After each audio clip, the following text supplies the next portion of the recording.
तो देखो अब हम इंडिया और चाइना की लड़ाई से हटकर देखेंगे तो आज के टाइम पे चाइना की इकोनॉमी बहुत ज़्यादा आगे आ चुकी है। पर अगर तुम 40 साल पहले चाइना को जाके देखोगे तो चाइना की हालत बहुत ही ज़्यादा बेकार थी। अब उस टाइम पे चाइना जो है गरीबी और भुखमरी से मर रहा था, जो कि बहुत ही बेकार समय था उस टाइम पे चाइना का। और चाइना की 90% से ज़्यादा जो आबादी थी वो बिलो पॉवर्टी रेट आती थी। मतलब सोचो गरीबी बहुत ही आसमान छू रखी थी उस टाइम पे। पर क्या हुआ इन 30 सालों के अंदर अंदर कि चाइना जो है आज के टाइम पे इतना ज़्यादा आगे आ चुका है। अब देखो 1978 में जो चाइना था वो पूरे वर्ल्ड की जीडीपी में से 2.8% कंट्रीब्यूट करता था, और वही आज के टाइम पे देखा जाए चाइना जो 18% वर्ल्ड की जीडीपी में कंट्रीब्यूट करता है। और आज के टाइम पे चाइना का जो पॉवर्टी रेट है वो 1% से भी नीचे है, और चाइना जो सेकंड लार्जेस्ट इकोनॉमी है with the GDP of $18 trillion के साथ। अब इन 30 सालों के अंदर क्या हुआ कि चाइना यहाँ से यहाँ तक उठ के आ गया है। अब देखो चाइना ने ग्रोथ तो करी है, पर फिर भी चाइना कुछ ऐसी प्रॉब्लम के साथ है जो कि तुम्हें नहीं पता होगा। आज के वीडियो में चाइना की अच्छाई के बारे में नहीं, उसकी बुराई के बारे में जानेंगे। तो आज की वीडियो में ये सब चीजें जानेंगे, बहुत ही मजा आने वाला है। तो शुरू करते हैं वीडियो को बिना किसी देरी के। अब हमें चाइना की इकोनॉमी अगर समझनी है तो हमें जो 1785 में जाना होगा। उससे पहले का जो समय था चाइना के लिए बहुत ही बेकार था। 1785 में बेकार समय क्यों था? क्योंकि उस टाइम पे चाइना में जो सबसे ज्यादा भुखमरी और पॉवर्टी रेट थी उस टाइम पे, और साथ ही में नेशन है वो जो है कल्चर रेवोल्यूशन के चपेटे में था। और उस टाइम पे चाइना की जीडीपी देखा जाए सिर्फ $150 बिलियन के पास थी, जो कि अभी के कंपैरिजन में समझ रहे हो ये तो समय सबसे बेकार था। फिर इसके बाद चाइना के अंदर एक ऐसा लीडर आया जो कि चाइना को पूरी तरीके से बदल के रखने वाला था। हाँ, अब इस टाइम पे एक नए लीडर आए जिनका नाम था डेंग ज़ाओपिंग, जो कि एक बढ़िया लीडर साबित हुए चाइना के लिए। अब जब डेंग ने चाइना की इकोनॉमी को देखा तो उन्होंने कहा कि इसको जो है पूरी तरीके से रिफॉर्म करने की जरूरत है, और फिर उन्होंने रियलाइज किया चाइना को जो है एक open up and modernise economy बनाने की जरूरत है। और तुम्हें पता है डेंग को जो है फादर ऑफ मॉडर्न चाइना भी कहा जाता है। अब 1978 में जो है सीरीज ऑफ इकोनॉमी लॉन्च हुई जिसको जो ओपन डोर पॉलिसी भी कहा जाता है। अब इस पॉलिसी ने किया क्या? अब इसने जो फॉरेन इन्वेस्टमेंट को अट्रैक्ट किया, और साथ ही में जो फार्मर्स को अलाउ किया अपने क्रॉप्स को जो प्रॉफिट में बेचने के लिए।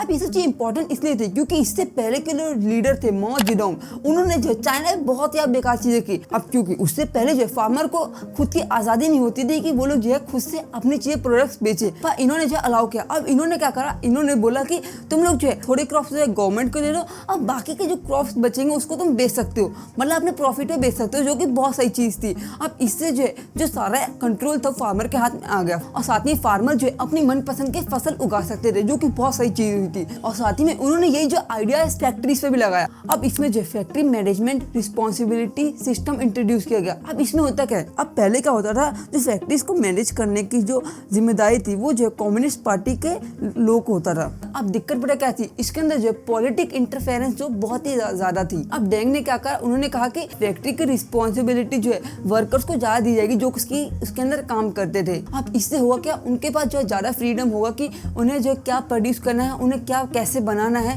और कहाँ बेचना है, साथ ही में उनको कितना पैसा लोगों को देना है। अब इससे जो धीरे धीरे करके इकोनॉमी जो है थोड़ी थोड़ी सुधरने लग गई। उसके बाद जो चाइना ने सबसे बड़ा एवोल्यूशन किया वो इसकी एजुकेशन के अंदर। अब इससे क्या हुआ, 1986 में जो एक चाइना के अंदर कंपल्सरी एजुकेशन एक्ट हुआ। अब इसमें क्या था, 9 साल तक जो है जितने बच्चे हैं उनको जो है फ्री एजुकेशन दी जाएगी, जो कि बहुत सही चीज थी। और कंपेयर किया जाए इंडिया के अंदर पता है कितनी लेट आया था, 2009 के अंदर आया था।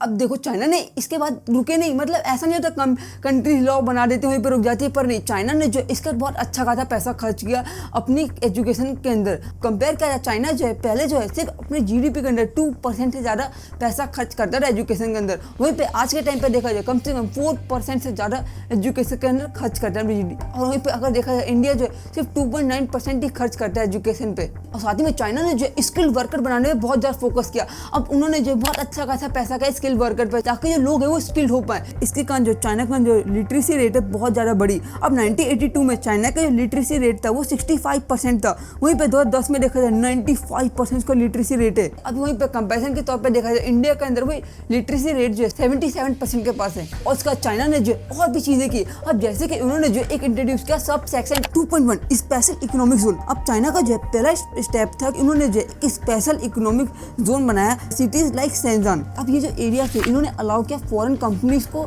अपने अंदर इन्वेस्टमेंट करने के लिए अंडर स्पेशल रेगुलेशन। अब इससे हुआ क्या, जो लाखों जॉबें बनी और क्या हुआ, चाइना को जो एक मैन्युफैक्चरिंग बेस एस्टेब्लिश करने का मौका मिल गया। Sub section 2.2 industrialisation and infrastructure. अब ये जो इंडस्ट्रियलाइजेशन है चाइना को जो एक बहुत ही ज्यादा मेन इंपॉर्टेंट पार्ट है। अब चाइना की जो गवर्नमेंट है उन्होंने जो है इंडस्ट्रियलाइजेशन पे बहुत ही ज्यादा पैसा भर के खर्च किया।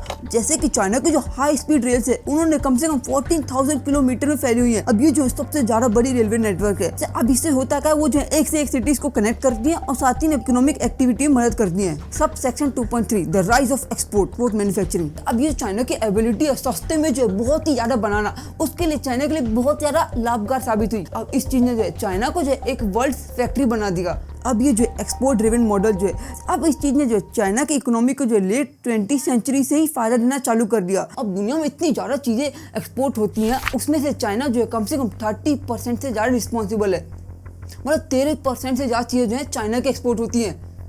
अब यही सब छोटी छोटी चीजें उन्होंने जो है चाइना को आज के टाइम पे बहुत बड़ा बना दिया। और आज के टाइम पे वही पे चाइना की जीडीपी देखा जाए 40 साल पहले जो चाइना का जीडीपी कम से कम मतलब $150 बिलियन के पास थी, और वही आज के टाइम पे जो चाइना की जीडीपी कम से कम 80 ट्रिलियन डॉलर के पास है, जो कि उसको सेकंड लार्जेस्ट सबसे बड़ी इकोनॉमी बनाता है। अब ये सब चीजें जो है बहुत ही इंटरेस्टिंग चीजें है। अब चाइना की जीडीपी ने कम से कम 10,000% से ज्यादा ग्रोथ किया है इन 40 साल के अंदर। और आज के टाइम पे देखा जाए चाइना जो है इन सब चीजों से नंबर 1 पे। अब जैसे कि स्टील बेचना हो गया, सीमेंट बेचना हो गया और साथ में इलेक्ट्रॉनिक्स हो गया। अब इन सब चीजें एक ही चीज समझ में आती है, चाइना की जो ग्रोथ थी वो जो है उनके लीडर्स के कारण जो बहुत ज्यादा तेजी से बढ़ी, क्योंकि इंडिया और चाइना दोनों सेम ही लेवल पे थे, पर वहीं पे आज के टाइम पे देखा जाए बहुत ज्यादा आगे जा चुका है चाइना।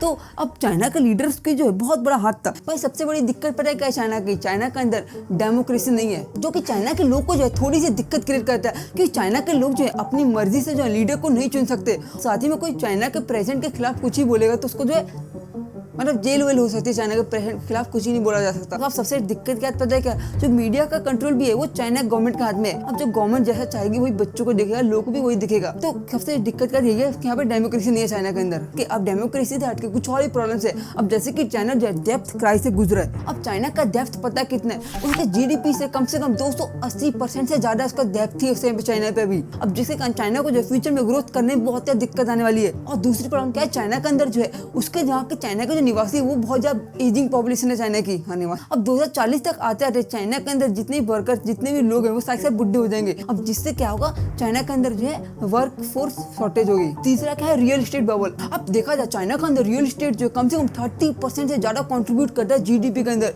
पर वही दिक्कत क्रिएट कर रहा है चाइना के अंदर। चाइना के अंदर जो है बहुत सारे घोस्ट कॉलोनीज है जहाँ पे मतलब बिल्डिंग्स तो बना दी गई पर वहाँ पे जाके कोई रहता नहीं है, जिसके कानून जो घोस्ट कॉलोनीज कहलाती है, जो कि चाइना को सबसे बड़ी दिक्कत क्रिएट कर रहा है। आज के वीडियो के लिए इतना ही। हमने बहुत सारी चीजें जानी चाइना के बारे में, बहुत ही मजा है मेरे को, तो बहुत ही मजा है और साथ में तुम्हें बहुत ज्यादा मजा है। और मजा है वीडियो के अंदर तो भाई वीडियो को लाइक करना और चैनल को सब्सक्राइब करना। और तुम चैनल पर नए हो तो भाई तुम्हें और भी ऐसी वीडियो का तुम्हें और भी कंटेंट करने में जानने में मजा आ रहा है, तुम लोग इस वाली वीडियो को देख सकते हो इन सारी वीडियोस को। तो मिलते हैं हमारी वीडियो में, तब तक के लिए बाय बाय, टाटा।